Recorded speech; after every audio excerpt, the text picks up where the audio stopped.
Hello everyone, welcome to competitive exams tech prep. मेरा नाम पुष्पांजलि और आज की इस वीडियो के अंदर हम डिस्कस करने जा रहे हैं different forms of business organisation. इसकी हम बात करने वाले हैं IMED सब्जेक्ट के अंदर।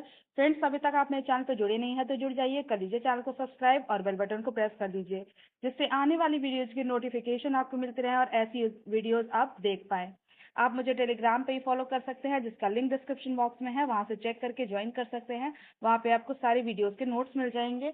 और साथ ही साथ अगर IMED की प्लेलिस्ट एक्सेस करना चाहते हैं तो उसका लिंक भी डिस्क्रिप्शन बॉक्स में दिया हुआ है प्लेलिस्ट का, वहां से आप एक्सेस कर सकते हैं। तो चलिए अपने टॉपिक को बिना देरी के हम स्टार्ट करते हैं। तो हम बात कर रहे हैं different forms of business organisation की, यानी बिजनेस ऑर्गेनाइजेशन जो होते हैं वो कई टाइप के होते हैं। उन सारे डिफरेंट डिफरेंट टाइप्स को हम आज देखने वाले हैं। तो उससे पहले हमें ये जानना होगा कि बिजनेस ऑर्गेनाइजेशन क्या होता है। बिजनेस ऑर्गेनाइजेशन के रूप को देखने के लिए, अलग अलग फॉर्म्स को देखने के लिए हमें बिजनेस ऑर्गेनाइजेशन जानना पड़ेगा। तो आइए जानते हैं। बिजनेस ऑर्गेनाइजेशन एक एस्टैब्लिशमेंट है, ठीक है। क्या है? एस्टैब्लिशमेंट है जिसमें आपकी कमर्शियल बिजनेस को कंसिडर किया जाता है, ठीक है। इसमें आपका कमर्शियल बिजनेस में गुड्स और सर्विसेज को प्रोड्यूस किया जाता है। साथ ही साथ इसमें कस्टमर की नीड भी देखी जाती है, यानी कस्टमर के डिमांड के अकॉर्डिंग, कस्टमर के नीड के अकॉर्डिंग हम गुड्स को प्रोड्यूस करते हैं और सर्विसेज को भी प्रोड्यूस करते हैं, ठीक है। तो ऐसा बिजनेस ऑर्गेनाइजेशन जो है, इसमें हम कमर्शियल बिजनेस को लाते हैं, जिसमें हमारे गुड्स और सर्विसेज को प्रोड्यूस किया जाता है एज पर कस्टमर की नीड के, ठीक है। ज्यादातर जो ऑर्गेनाइजेशंस होती हैं वो स्टैंडर्ड होती हैं, उसका कुछ ना कुछ स्टैंडर्ड होता है। जैसे उनका कुछ ना कुछ सोशल स्ट्रक्चर होगा, जो बिजनेस बनाया जा रहा है उसका कुछ पर्पस या कुछ गोल होगा, ठीक है। उसमें यूटिलाइजेशन ऑफ रिसोर्सेज को बताया जाएगा कि कौन कौन सी रिसोर्सेज यूटिलाइज की जाएंगी उसमें। साथ ही साथ उसमें कुछ रूल्स और रेगुलेशंस होंगे, ठीक है। तो जो आपका स्टेट लॉ है, ये आपका बिजनेस के एस्टैब्लिशमेंट को रेगुलेट करता है कि बिजनेस आपका किस तरह से एस्टैब्लिश किया जाएगा, ठीक है। और IRS लॉ क्या बताता है कि ये आपके जो बिजनेस के अंदर टैक्स लगेगा उसको कंट्रोल करता है IRS लॉ, ठीक है। कि कितना टैक्स जो है बिजनेस में जो है बिजनेस में पे करना है टैक्स को, और किस टाइप का बिजनेस है उस हिसाब से आपका टैक्स डिफाइन किया जाता है, ठीक है। ज्यादातर जो आपके बहुत सारे फॉर्म्स ऑफ बिजनेस होते हैं, लेकिन कुछ कॉमन जो आपके बिजनेस फॉर्म्स होते हैं, बिजनेस ऑर्गेनाइजेशन के फॉर्म्स होते हैं, उसको हम आज देख रहे हैं। तब सबसे पहला फॉर्म देखते हैं कि कौन सा बिजनेस ऑर्गेनाइजेशन होता है। तो पहला बिजनेस ऑर्गेनाइजेशन होता है सोल प्रोप्रिएटरशिप का। सोल प्रोप्रिएटरशिप क्या होता है? ये बहुत ही ट्रेडिशनल, बहुत ही पुराना और बहुत ही popular form of business organization है, ठीक है। ये बहुत ही पहले से यूज किया जा रहा है, बहुत ज्यादा पॉपुलर भी है। ये बहुत सिंपल है। इसमें क्या होता है कि जो बिजनेस है वो, उसमें जो ओनर होता है, बिजनेस का जो ओनर है जिसने बिजनेस को खड़ा किया है, बिजनेस को स्टैब्लिश किया है, उसी के हाथ में सारा ऑपरेशन का कंट्रोल होता है। यानी बिजनेस के अंदर जितने ऑपरेशंस हो रहे हैं उसका पूरा कंट्रोल ओनर के हाथ में होता है, ठीक है। या आपका अगर कोई भी बिजनेस के अंदर लॉसेस हो रहे हैं, फाइनेंशियल बर्डन्स आ रहे हैं, या फिर कोई भी डेप्ट आ रहा है, बिजनेस रिलेटेड कोई उधार लिया है, तो वो सारा कुछ कर्जा जो है या फिर कोई भी तरीके का फाइनेंशियल बर्डन जो है, उसकी रिस्पॉन्सिबिलिटी ओनर की ही होती है, जब तक कि वो ओनर खुद है, ठीक है। सिर्फ अकेला अगर ओनर है वो, तो सारी रिस्पॉन्सिबिलिटी उसी पे जाएगी, ठीक है। और उसी के पास राइट है कि वो किसी भी कैटेगरी का बिजनेस वो ऑपरेट कर सकता है।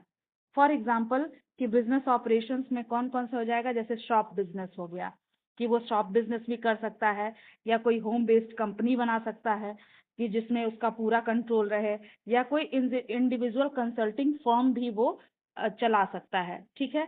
तो ऐसे बिजनेस ऑर्गेनाइजेशंस में आपका क्या होता है कि शॉप खोल सकते हैं, या होम बेस्ड कंपनी बना सकते हैं, या इंडिविजुअल कंसल्टिंग फर्म्स भी बना सकते हैं। सेकंड, आपका जो बिजनेस ऑर्गेनाइजेशन होता है वो पार्टनरशिप का होता है। पार्टनरशिप में क्या होता है, दो या दो से ज्यादा लोग मिलके एक बिजनेस को स्टार्ट करते हैं, और हर एक इंडिविजुअल जो उसमें होता है वो कुछ ना कुछ उसमें कैपिटल शेयर करता है, कुछ आपकी अपनी प्रॉपर्टी या फिर अपना एक्सपीरियंस शेयर करता है, और उसके रिगार्डिंग आप अपना प्रॉफिट और लॉस भी बिजनेस में शेयर करता है, ठीक है। ज्यादातर जो जितने भी पार्टनर्स होते हैं वो अपना परसेंटेज ऑफ शेयर जो है वो रिपोर्ट करते हैं, ठीक है, ऑन द टैक्स रिटर्न। अगर आपका डिस्ट्रीब्यूटेड नहीं भी है तो भी वो अपना परसेंटेज ऑफ शेयर बताएंगे, ठीक है। पार्टनरशिप बिजनेस में क्या होता है, पार्टनर्स जो है एम्प्लॉय की तरह नहीं होते हैं, इसलिए टैक्स जो है वो आपका रिटेन नहीं किया जाता है फॉर फ्रॉम एनी डिस्ट्रीब्यूशन, ठीक है। तो यहाँ पे आपका टैक्स जो है डिस्ट्रीब्यूशन के अकॉर्डिंग नहीं लिया जाता है, टैक्स आपका आता है वो आपका पे किया जाता है। फिर आपका नेक्स्ट है कॉरपोरेशन। कॉरपोरेशन जो बिजनेस ऑर्गेनाइजेशन होता है ये बहुत ज़्यादा कॉम्प्लिकेटेड बिजनेस स्ट्रक्चर है, क्योंकि इसमें हमारा क्या होता है, ज़्यादा लॉ है, ज़्यादा टैक्स भी पे करना पड़ता है। कॉरपोरेशन जो है ये आपका लॉ के अंदर इस्टेब्लिश किया जाता है, स्टेट के लॉ के अकॉर्डिंग इस्टेब्लिश किया जाता है, और ये आपका पूरा कॉर्पोरेट इनकम टैक्स पे सब्जेक्टेड होता है, ठीक है।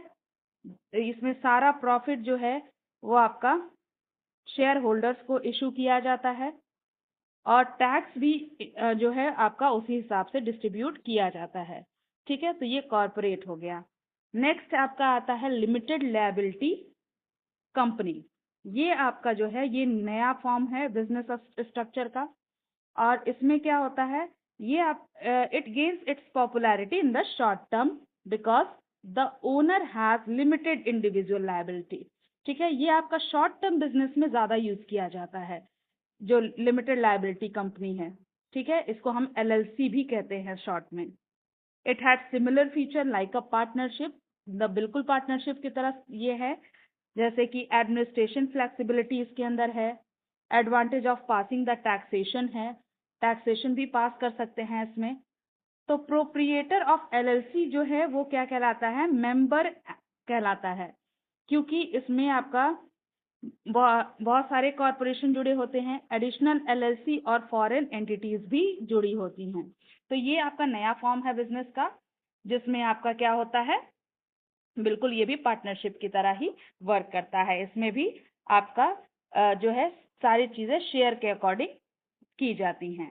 तो आई होप आपको समझ में आ रहा है। एक बार कंक्लूड कर देती हूँ, जो आपका बिजनेस ऑर्गेनाइजेशन है वो कई टाइप का होता है। पहले तो आप क्या कर सकते हैं कि एक ऐसा बिजनेस ऑर्गेनाइजेशन हो जिसमें सारा कंट्रोल ओनर को हो, वो कहलाएगा सोल प्रोप्रिएटरशिप, ठीक है। और दूसरा आपका आ जाएगा कि उसमें दो से ज़्यादा लोग हों, और दो से ज़्यादा लोग पार्टनरशिप में हों, तो उसमें सारा कुछ वो शेयर करेंगे, प्रॉफिट हो या लॉस हो शेयर करेंगे। साथ ही कैपिटल अगर जो लगा रहे हैं या प्रॉपर्टी लगा रहे हैं वो भी आपस में शेयरिंग में लगाएंगे। साथ में नेक्स्ट आपका पढ़ा हमने कॉरपोरेशन। कॉरपोरेशन भी आपका बहुत ही कॉम्प्लिकेटेड बिजनेस स्ट्रक्चर है। ये आपका सब्जेक्टेड होता है कॉरपोरेट इनकम टैक्स पे।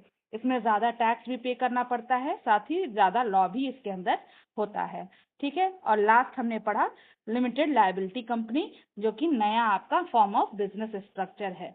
आई होप आपको समझ में आया होगा, कॉन्सेप्ट आपका क्लियर हुआ होगा। अगर वीडियो पसंद आई है तो लाइक कर दीजिएगा, अपने फ्रेंड्स के साथ शेयर करिएगा, चैनल पे जुड़े नहीं हैं तो जुड़ जाइएगा। Thank you for watching.